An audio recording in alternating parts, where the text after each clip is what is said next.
Ce ne sont que des signes, mais ils montrent un semblant d'avancée sur le plan diplomatique.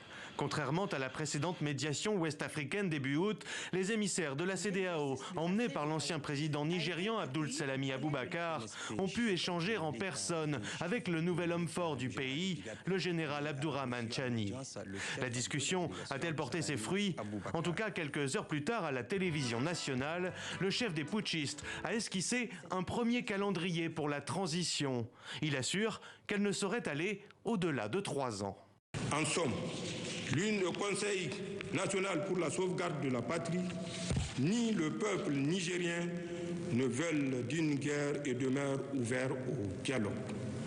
Mais qu'on nous comprenne bien, si une agression devait être entreprise contre nous, elle ne sera pas la promenade de santé à laquelle certains croient.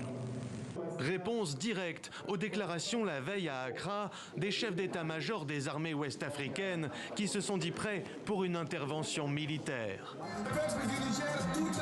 Une intervention rejetée par les Nigériens, descendus par milliers place de la Concertation ce dimanche à Niamey pour soutenir les putschistes et la transition annoncée.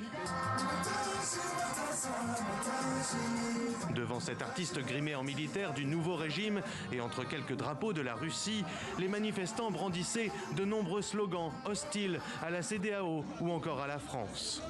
Si de brefs rassemblements en faveur de Mohamed Bazoum ont été rapidement dispersés, sa première apparition depuis le coup d'État ce samedi à la télévision nationale aux côtés des émissaires de la CEDEAO est un autre signe, sans que l'on sache néanmoins si le sourire du président déchu peut être pris comme le présage d'une sortie de crise.